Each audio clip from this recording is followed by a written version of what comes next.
If you stumble across any of the other videos on this channel, it's no secret that I'm a big fan of Disney parks and resorts. So when my partner and I decided to do a cheeky pre-Christmas getaway for the weekend, we hopped on a plane over to Hong Kong Disneyland and stayed at Disney's Explorers Lodge. Now, I'll be honest, I never thought I'd get a chance to visit this theme park, partly because it's often labelled as the small sibling of the Disney family, with reviews saying that it lacks that signature Disney magic. Let me tell you something right now, those reviews are wrong, and the magic hits you right as you check into the hotel.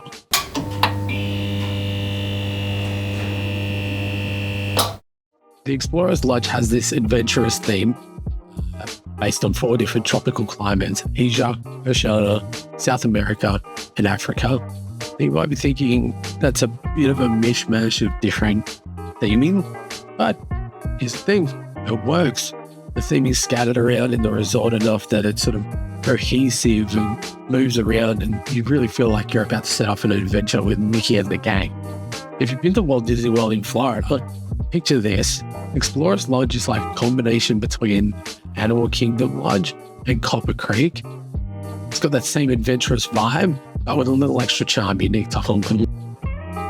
On top of booking the room, we were able to grab park tickets, make dining reservations, and even add some fun extras to the room. We've got things like birthday packages where they put like a big screen up on the window, and also things like a Tsum Tsum bouquet, which for those that don't know, Tsum Tsums are like little plush toys that they make of the different characters.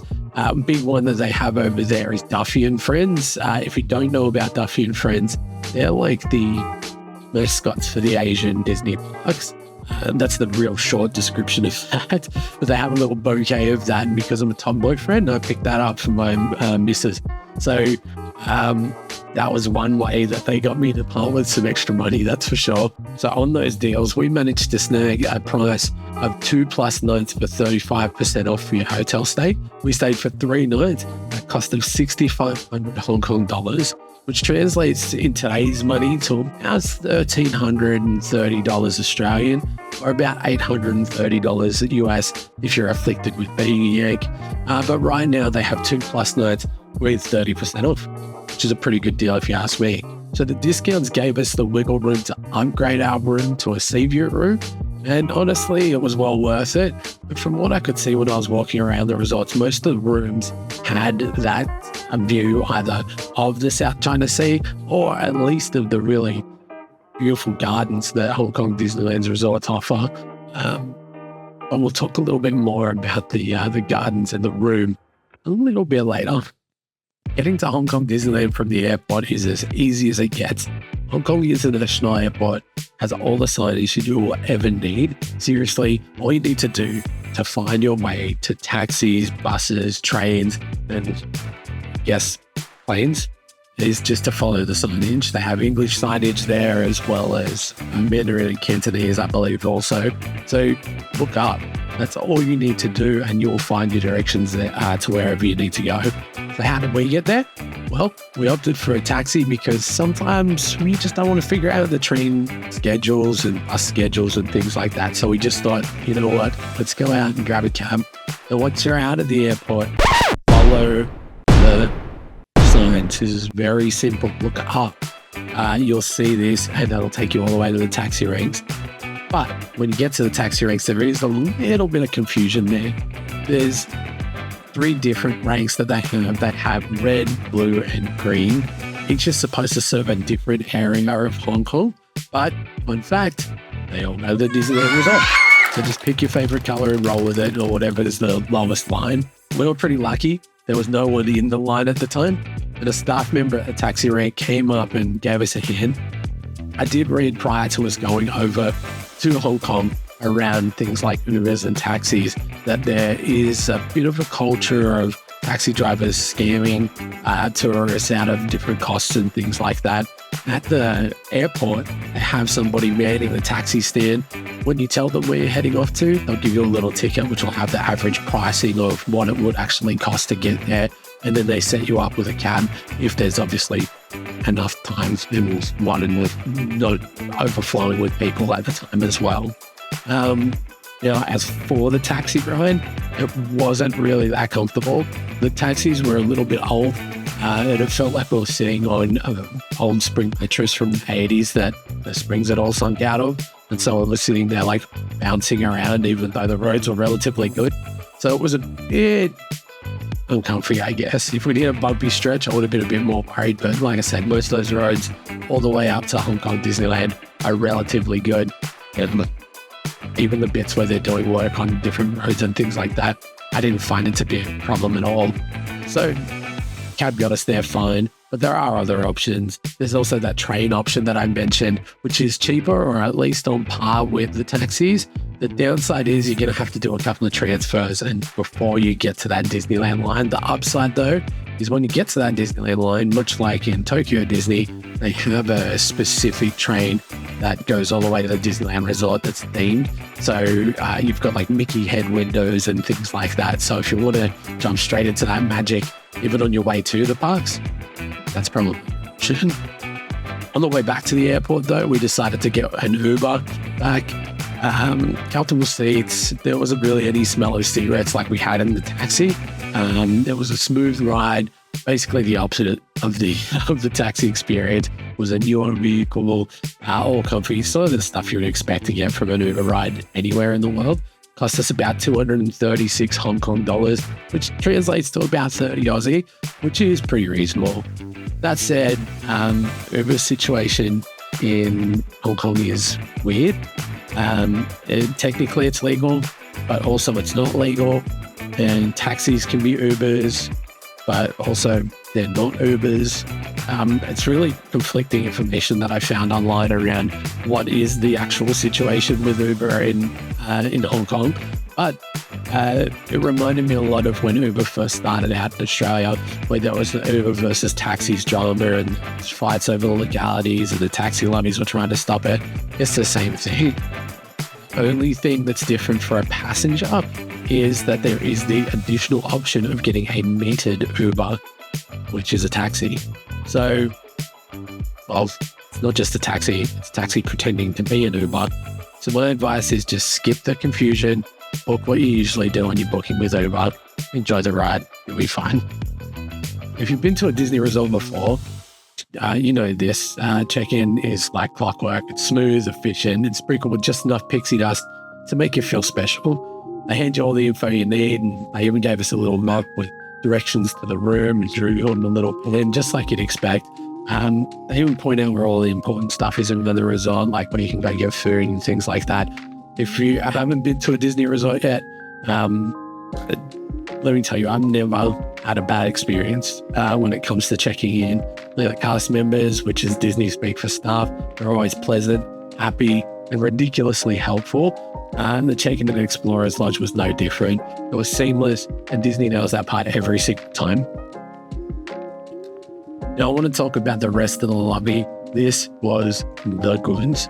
We were in there in December, so it was all dressed up for Christmas with this giant Christmas tree in the center of the lobby, which was great, right? And in Explorers Lodge, while it's not as jaw-droppingly grand as some of the Florida resorts, like when you go to Copper Creek or Jumbo House or some of the other ones there, or even like with Grand Californian and Disneyland, it makes up for an impeccable theming.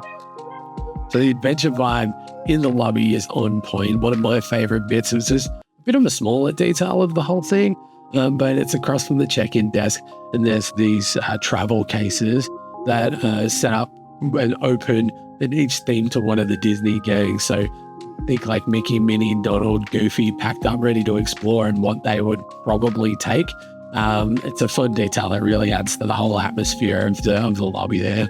And of course, there's the gift shop, because it wouldn't be Disney without one. But what surprised me, though, is from other gift shops that I've been in where we've gone to other Disney resorts, they normally have a little section where you can pick up like snacks and other little travel things that you might need, like, medicine and stuff like that, and Band-Aids and this and that and the other, and drinks and things like that. But none of that in here. It was strictly just a gift shop.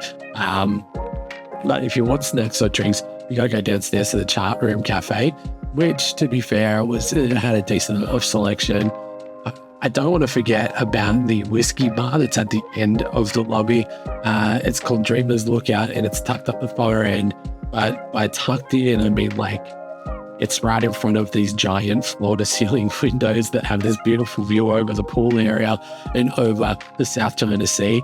So it's definitely not crap view on that. Dreamers Lookout is the name of the whiskey bar there, and it was our first stop after dropping off our bags in the room. It's got an awesome view, a menu full of themed whiskey cocktails, and also some of those usual suspects you'd expect at a whiskey bar like Jack, Jim, Johnny. Also for the fancy people out there, they've got some higher end options. They also sell some Disney themed chocolates there, which we did grab. We grabbed some chocolates. I can't exactly remember what they were, and they're not on the menu. So I believe they have like a rotating selection of different chocolates that's there that you can get, all shaped like Mickey heads. What else would you expect? So we went for the signature cocktail, the Tropical Encounter. Now that had Scotch whiskey, dark rum, Grand Mariner, hazelnut syrup, and pineapple juice. And it's very sweet, balanced out a little bit by that the hazelnut syrup there. But it has this giant, like huge slice of pineapple on the side of it as a garnish, and a big wooden plate that it comes delivered on with a little bowl full of assorted adventure-themed nibbles, which was really great, actually, because I was a little bit peckish at the time, and even though we did grab those chocolates, they weren't exactly filling. All this ran us about 90 Hong Kong dollars, which is about 12 Aussie. And considering going down the local pub and grabbing a pint of beer is about 11 bucks, I didn't mind paying 12 to get a giant cocktail that was full of alcohol. It was a steal, and it was definitely well priced, at least by Disney standards. The next morning, we hit up Dragon Wind for their character breakfast buffet. Now, if you love buffets and you enjoy trying breakfast from other cultures, this is great for that. They had Hong Kong options, Chinese options. Yes, they had the standard American breakfast, like your bacon, your sausage and eggs as well, but also this ocean of dumplings and noodles. For a guy like me, I love Asian food. I was really, really happy with it. And I guess, when in Rome or when in Hong Kong, you may as well grab some noodles and grab some dumplings, and that's exactly what I did. And I highly recommend the experience. It was an all-you-care-to-enjoy buffet. That's just their new language for all-you-can-eat for the rest of the world. But for some reason, all-you-care-to-enjoy is the new verbiage. We got it with our hotel stay, and as a part of that hotel stay, it ran about 328 Hong Kong dollars per person, so about 67 Aussie dollars. Now, me at the time, I have been on a diet, and that has meant that I probably didn't eat as much as the value, but you're also getting the character interaction as well, which is, I guess, what you're at Disney for, right? So, one thing for those that have visited the American parks, the character breakfasts are slightly different. They don't have the characters coming around to your table, which I didn't mind.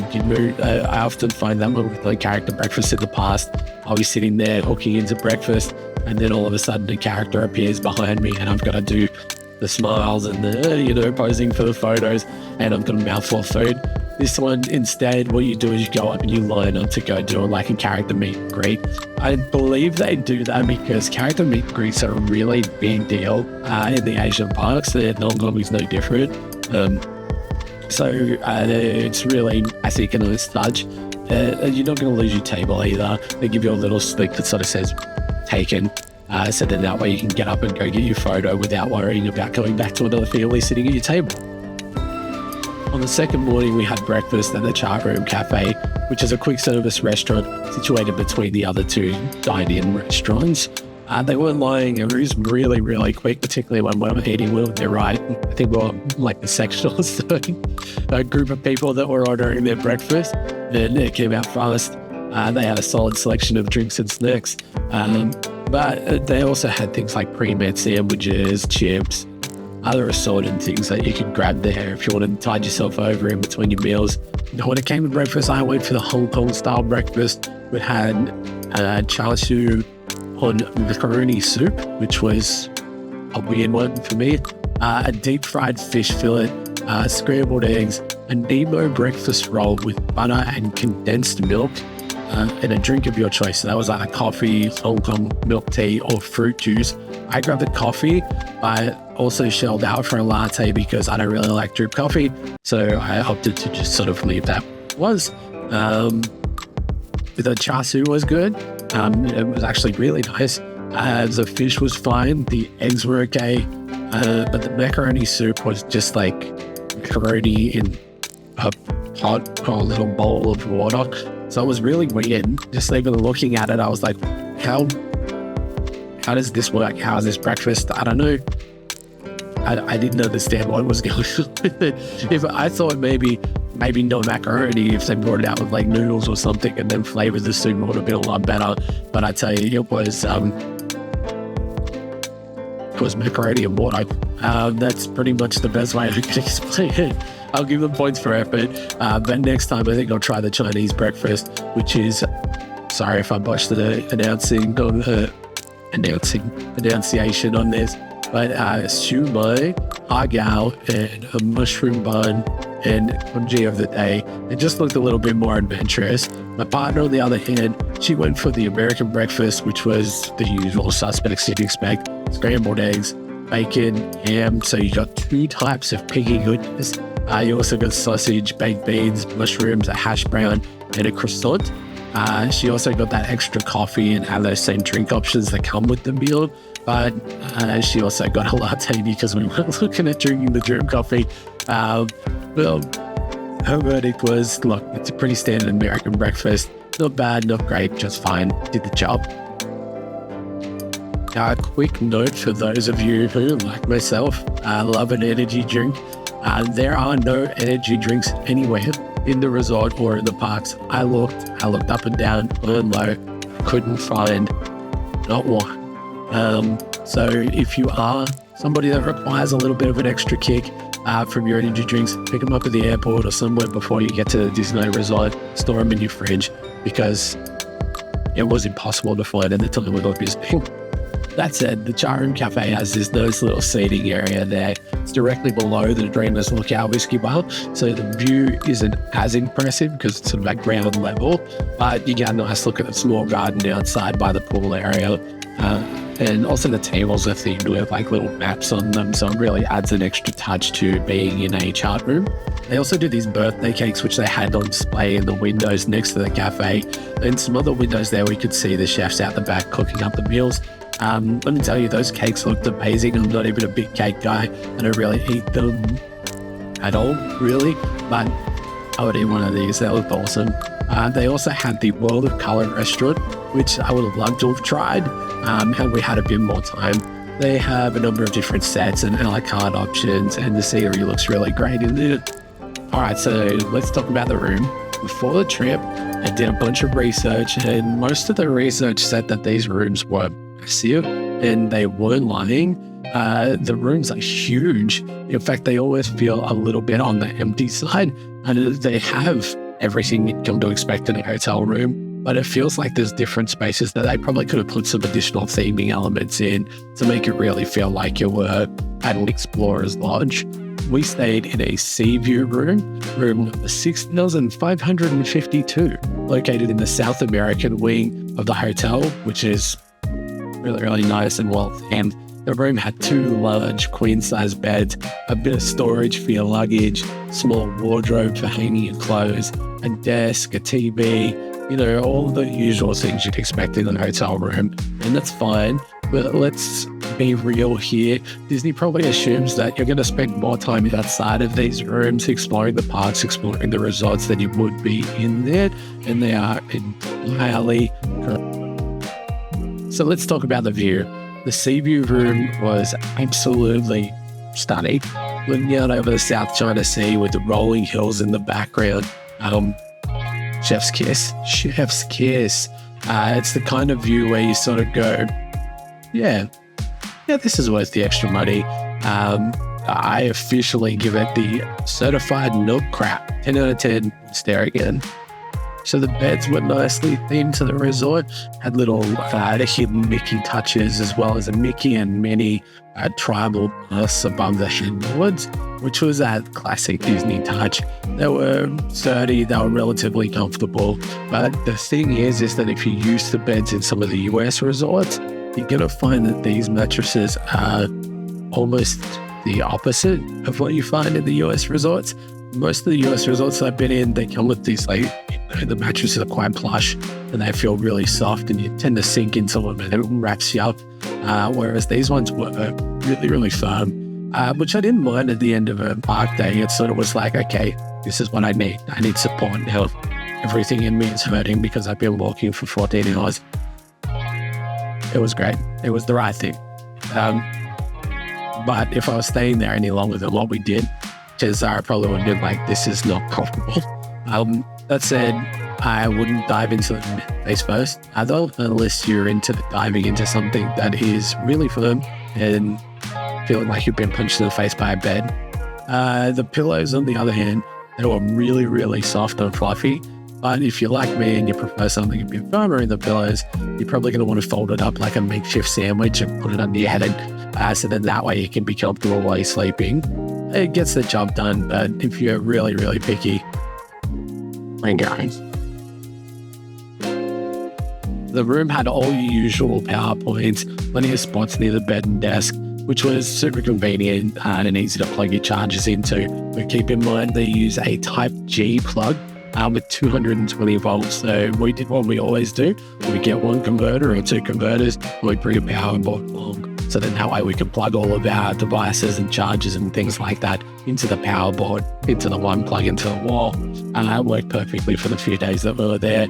Definitely recommend it. There was also a USB port next to the bed, and it had its own cable coming out with a number of different heads for different USB chargers and, you know, Apple Charge or whatever they're calling that now. I just found that I didn't have enough juice to really charge my phone up properly. And it felt like it can get you out of trouble in a pinch. But if you are looking to charge your phone all the way up, you're going to want to get your actual charger out. As for Wi-Fi, it was strong and it worked all the way around the resort. I should have done a speed test, but I didn't. So I guess I'll have to go back and do it.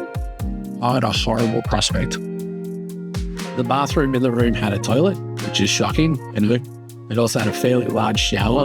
The shower head was one of the handheld ones that they have for saving water. Outside the bathroom, there was a large sink with a huge mirror that you could basically see everything of yourself on if you were standing at the right angle. Also a little makeup and shaving mirror on the side, which was a nice touch. The bathroom products, Disney has a reputation for pretty decent stuff inside of their bathrooms. And I'll be honest, soap is soap to me. So I don't care as long as it cleans. And this soap, it cleans. So gold star. As for sustainability at the hotel, it felt like it was just there. Yes, it had the usual suspects where it's like, hey, we'll only pick up your towels if you leave them on the floor and all those sorts of things. And with the addition of things like having water-saving heads and things like that. It was a nice touch to have that in there. But also, it didn't feel like we were sacrificing comfort for eco-consciousness at all. It felt like it seamlessly blended into the experience, I guess, because I didn't really notice it. And that's exactly what you want, I think. So out of curiosity, I did a bit of research, looked up some of those sustainability measures that they've got in place. They've done things like using energy-saving light bulbs, so 75% of the lighting in the hotel has been replaced to those LED light bulbs, which makes sense. A lot of the themed lighting is probably not using that LED lighting because they might not be able to get the same effect. Water conservation is there as well. They've got smart tech sensors that are managing things like air conditioning and lighting. It's like energy saving modes when somebody's not in the room. Helps out with that water and energy conservation. They've also cut away things like single-use plastics, bathroom amenities coming in refillable containers as opposed to brand new ones. Plastic packaging is gone from slippers and bathrooms that they've got. So pretty good, right? So they get another gold star for sustainability. They're doing the work without making it a big deal. I'm here for that sort of business. The resort itself is loaded with amenities. Everything is really easy to access. There's a large pool that really nails that explorer theming and a couple of hot tubs where you can soak away in. Then you've got that view of the South China Sea in the background. And it would have been really nice to get into those, but every time that we looked, It looked like the pool was closed, or maybe we just had bad luck and bad timing. Either way, it looked like a lot of fun for those who could manage to catch it open. For the little ones, there's Nemo's Recreation Reef. It's packed with like Nemo-themed activities for little kids to keep entertained, burning off all the Disney excitement. Not bad if you've got those real little kids in tow. One of my favorite features of staying at the resort was the gift shop delivery service. You buy your souvenirs in the park, they'll send them all back to the hotel room. You can pick them up when you come back through check-in or the check-in area on your way back through. That said, I did get a little bit cheeky with it. And at one of the gift shops inside the park, I tried to pick up a pair of socks, just socks, and tried to get that sent back. And I was met with a very polite but firm no. So don't go trying to just send away one pair of socks. But if you've got that large amount of souvenirs that you're buying, I'll quite happily send it off. There's also a complimentary shuttle that takes you to the other resort hotels as well as the Disneyland park. But the walk was only about 10 minutes, so I think it's really easy just to walk. Plus, the walk is also deserted. Every time we walked on it, it was completely empty. It was awesome. If you've got the legs for it, I'd highly recommend walking. The path out the back of the resort takes you along the water to what looks like a purpose-built dock for Hong Kong Disneyland. And from there, you're walking through these beautifully themed gardens and fountains until you hit the park. On day one, we were walking down there and there was no one. The only other people that we saw were another couple, and they were taking a few photos, which we then stood there politely and waited for them to take off so that we could do the same thing. But it was literally like the only people that we saw. So yeah, look, it's magic. You're walking down, there's Disney music playing, really gets you in the mood for the parks. I definitely suggest just doing the walk. Even when walking back at night, there was no one. I get wanting to take the shuttle bus back to the hotel. I definitely think after the first day, we went pretty hard and I would have liked to jump on them, but also like, it was so nice to just like, we had nowhere to be, you know, like, what were we going to do? We're going to go back to the room and then we'll grab a bite to eat or whatever. But it's like, okay, cool. So why not take advantage of just taking a leisurely stroll down the pathway and just sort of enjoying your last little bit of Disney magic before you head off to bed. The highlight of Explorers Lodge, I believe, is their 4 themed gardens, each matching one of the resort wings. There's the Kevin Garden, which is the South American wing. This one's got a little track where kids can ride like these little mini pedal-powered jeeps, but then also all these lovely luscious South American plants. There's the Little Squirt Garden. If you're Australian, you'd probably recognize some of the things that are in there. It's the Oceania wing. It had all the Aussie beach vibes, these like sand dune shaped hills and little pockets of sand. It almost looked a little bit like golf course, but there was lots of open space, cool plants, perfect for a little bit of water, or even if you wanted to take like a picnic blanket out, which is something that I'm told is done there, but I didn't see anyone taking advantage of that on the days that we were there. There's the Hattie Junior Garden, which is the Asia wing, and this one was hands down my favorite. I stumbled across it at like 5 a.m. on the first morning when I was just sort of walking around, taking in views, and I'm sure you're probably seeing a bit of the footage from that in this video. I let out an audible wow. There were these giant topiaries that were shaped like Hattie Junior. The plants were stunning. I didn't even learn gardens and stuff, but I just walked out and I was like, what the hell is this? How have I stumbled across this?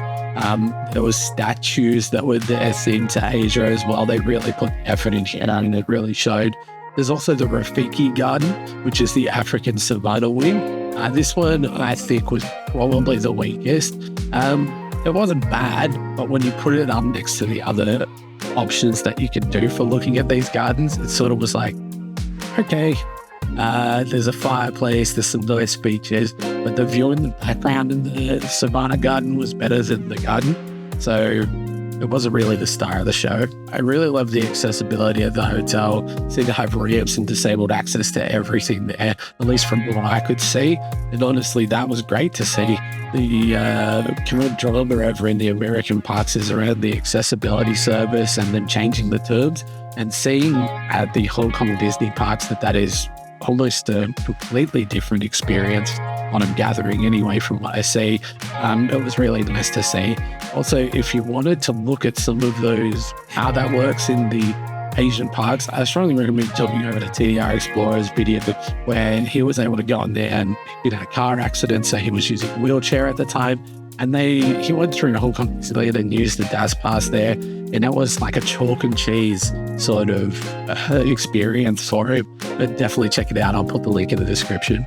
Let's try around the resort. We're going to start with the obvious Hong Kong Disneyland. Now, I'll save a full park review for that for another time, but the quick version is this park shot straight to the top of my list. Hong Kong Disneyland gets a bit of a bad rap as the red-headed stepchild of Disney parks, between the rocky development that happened in its early days to its proximity to the legendary Tokyo parks, as well as its small size. It's easy to see why, but let me tell you, size isn't everything. With recent additions like Frozen Land, Toy Story Land, must-see rides like Mystic Meadow, which is easily my favorite haunted mansion theme ride in the world now, and also Big Grizzly Mountain Runaway Mine Cars, one of mouthful. This park makes up for what it lacks in size, which is creative brilliance. And I love this place so much that we've already started plotting our next trip. All I need to do now is win the lottery, which would be really nice. Staying at Explorer's Lodge also gives you unrestricted access to the other resort hotels. So you can go in there and do things like at Hong Kong Disney Hotel, they have Tai Chi with Mickey or one of his pals in the morning, overlooking that big floor-to-ceiling window at the Hong Kong Disney Hotel. You'll be able to do a bit of Tai Chi in the morning before you head off to the park. I should have gotten up and done that. However, I slept in. Next time I'll get it. There's also the Disney Hollywood Hotel, which has this Marvel-themed bar called the Archivist. There's a couple of other eateries there as well, but we only went to the Archivist. I don't think you should miss it. It's definitely a great option if you're somebody like me who doesn't mind a drink. But also be careful, just like at the Whiskey Bar over at Explorer's Lodge, they're sort of overly sugary, and if your belly's something that rebels against overly sugary cocktails like mine does, just keep an eye out on what you're buying before you buy it. You'll thank me later. There's also the Inspiration Lake Recreation Center nearby, which is about a 10 to 15 minute walk from the Disneyland park, and we didn't make it out there, but it's got some cool family-friendly activities, like you can do bike rentals and boat rentals, which is pretty cool if you decide you're doing a park day and you want to go over and do something a little bit. That said, here's where things take a pretty sharp left turn. As of the 27th of January 2025, that lake that is attached to the recreation area is closed permanently after authorities found, wait for it, a charred body, partially charred body in fact. Yep, I know that's a wildly bizarre thing to bring up inside of a review, but that's the news. If there's any updates, I'll keep you posted. Meanwhile, maybe go to another area where you can enjoy the ridiculous amounts of amenities that they've got. When it comes to cost versus value, look, Disney resorts are expensive, full stop. No matter how crafty you are, no matter how many deals you find, no matter how many extra tickets or third-party providers you go through, you're going to be spending a lot of money. That's just the way it is, unfortunately. For most people, visiting a Disney park is a once-in-a-lifetime experience. I fully understand how lucky we are that we get to do it multiple times over many years. When I talk about value here, I'm breaking it down into three key perspectives. One, is it worth it for a once-in-a-lifetime trip? Two, is it worth it for a Disney parks nerd? And three, is it worth it for the Aussie traveller who would normally go to a Gold Coast theme park getaway as opposed to doing something that might go overseas? I also want to get out of the way right up front. This hotel's value is entirely tied to the fact that Hong Kong Disneyland exists. It's an amazing resort with great features, but if we're completely honest, if you were visiting the park, you're probably not going to go here unless you were a big Disney fan and it was something set up like Disney's Holiday in Hawaii. Keep that in mind. For reference, I'm going to be talking costs for 2 adults. We've got kids, they sat this one here, and if you're bringing little ones, expect for the costs that we're mentioning to go up a little bit. Now, for Aussie families thinking of heading to the Gold Coast for a theme park getaway, let me save you some heartache. Skip the Goldie and Devon. I'll admit, Warner Brothers Movie World was my favorite park as a kid growing up, but that was all the way up until the first time I ever went to Disneyland. And then it was game over. Right? Like, that's when I realized just how run down the Australian parks are. And just that Disney doesn't tend to cut corners, at least the first time I went. They pull out all the stops. Hong Kong Disneyland Resort is no exception. Even the hotels, like Explorers Lodge that we stay, they're immersing you in the Disney magic the moment you arrive. So if you take the train to the park, you're being thrust into that magic from the moment you are traveling to the park. And the Gold Coast theme parks just cannot compete with that. And it's really an experience that, whilst it might not be high on everyone's list, it makes all the difference. Even if it's not something that you overly notice or not normally looking for, it just makes everything better. So I punched some numbers into ChatGPT because, well, why not? For an average Gold Coast trip, including flights, hotels, and theme park tickets coming from Sydney, you're looking at about $1,600 Aussie per person. For Hong Kong Disneyland, it estimated $2,000 per person, but in my experience, that's underselling it a little bit. Our trip rounded out to about $3,500 per person, mostly because we splurged on premium economy seats on the flight back. When you take into account everything, and if you're stuck to economy seats flying over to Hong Kong, you're looking at about a $2,000 total difference. Now, I believe it's worth every cent, and this is based on somebody that loved the Queensland parks as a kid. You cannot put a price on being able to look at a Disney castle and go, hey, been there. Every time that it shows up at the beginning of a movie, it's a real dad thing. I'm no different. But that's not something that you get from our domestic parks. It's not something you get from Movie World. There's nothing really there that's sort of going, hey, this is something iconic and something that really draws me in. I know that Movie World are doing a lot to try and build up the experiences there with adding new lands and themed areas, but it feels like this mishmash of things that is just trying to be something that it just can't possibly be. I think save up a little bit longer, jump on the plane, head over to Disney in Hong Kong. If this is your once-in-a-lifetime trip, on the other hand, I'd recommend saving up a little bit more money and going bigger. Head to Disney World in Florida, Disneyland in Netherlands, or Tokyo Disneyland and Disney Sea. These once-in-a-lifetime trips are about going big. If this is once in a lifetime, you want to make sure you cram as much as you can in there. And you could quite easily cram everything you needed to at Hong Kong Disneyland and in the resorts within a 1 or 2 day trip. But if you're doing it once in a lifetime and you're spending your life savings, go to Disney World. The experience is going to be a lot larger. You're going to have better themed opportunities. You're going to have other different things that are there, multiple parks. It really is a destination holiday. Whereas Hong Kong or Disneyland, I feel like, is something that you could do while you're going to other areas in the region. For your hardcore Disney nerds out there, I say this without hesitation. Yes, book your ticket, get on the plane. I know it's a long way from the States. I know it's a long way from Australia even. I know it's a long way from Europe. Jump on the plane. I beg you, go experience this park.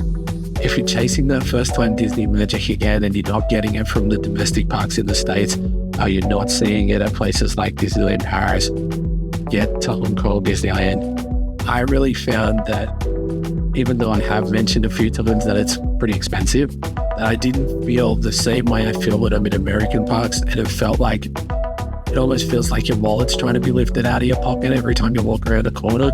I didn't feel that way in Hong Kong Disneyland, and I was able to sort of get immersed in the lands and the rides and things like that because it just sheerly wasn't as packed as what you expect from some of those American parks. And that alone, I think, is worth the trip, particularly for those Disney nerds. Back to the hotel though, and being a bit more focused in on that, Explorers Lodge is solidly in the middle of the price range for the Hong Kong Disneyland Resort hotels. While I appreciate the other zones, like Hollywood Hotels, Art Deco and old school Hollywood feel, and the Victorian architecture of Hong Kong Disneyland Hotel, I really feel like the adventure themed decor is stunning, and the gardens are really that extra addition to the Explorers Lodge, as well as those solid food options. It's where I'd rather stay when visiting Hong Kong Disneyland. And for 2,200 Aussie, we got 3 nights, park tickets, character breakfast buffet, and of course that gift for the missus, the Sum Sum bouquet. Honestly, there were no complaints there. And I'll admit, I was a bit gutted that even while we're planning it as a Hong Kong Disneyland trip, we're planning on not staying at the Explorers Lodge. And while I want to go and see these other hotels, I'm sort of sad that we're going to miss that unique vibe. All right, now let's talk about the rating. If you've been paying attention, this is probably not going to be a surprise, but I'm giving Disney Explorers Lodge 4 out of 5 on the Calamity Scale, because it's not crap. It's certainly the theming is spot on, the rooms are spacious, maybe even that little bit too spacious. The food is solid, even with the food options that weren't that great, they were fine. The overall Disney magic is woven through each inch of the resort. The staff are top notch, and the service is exactly what you'd expect from a Disney resort. So it's the kind of place where you wake up, you step out onto your balcony and you go, yep, I'm on a Disney trip. That said, it's not perfect. Would I have appreciated a new room learning board? Maybe. Particularly if we decided we were going to go to a fancier restaurant than the one that we went to. Would my energy drink addiction have been satisfied if they actually sold energy drinks there? Yeah. But none of these are deal breakers. They're minor nitpicks on an otherwise fantastic stay. What really sells it is that overall experience. Explorers Lodge isn't just a hotel, it's an extension of the Disney parks. A place where adventure theming keeps you in that immersive bubble from the moment you check in until the moment you drag your exhausted but happy self back to the airport. So yeah, 4 out of 5, not crap. And honestly, I wouldn't hesitate to stay here again. Even if our next trip is taking us to another one of the Disney resort hotels, let's just say I've got pretty high expectations. And that is a wrap on our review of Disney's Explorers Lodge at Hong Kong Disney Resort. Hopefully it gave you a good idea of what to expect if you're planning a trip, or at the very least, gave you something to watch while you're procrastinating at work. What do you think? Have you stayed at some of the Hong Kong Disney resorts before? Are you planning a trip? Do you also think the Gold Coast parks are living in 1998? Drop a comment and let me know below. If you enjoyed this, hit the like button so the algorithm knows I exist. It's a really nice thing to do. It's really easy. You just push the little thumb. It's fine. That's all you got to do. Subscribe for more theme park reviews, travel content, whatever else that I end up talking about. I am planning a few things on like art history and some deep dive analysis into some of the things about theme parks and airports. I'm really looking forward to writing some of that stuff. Don't forget to hit that notification bell as well so you don't miss the next one. Till next time, take care, travel safe. If you spot somebody suspiciously trying to test the limits of the hotel's merchandise delivery policy, no, you didn't. Yeah.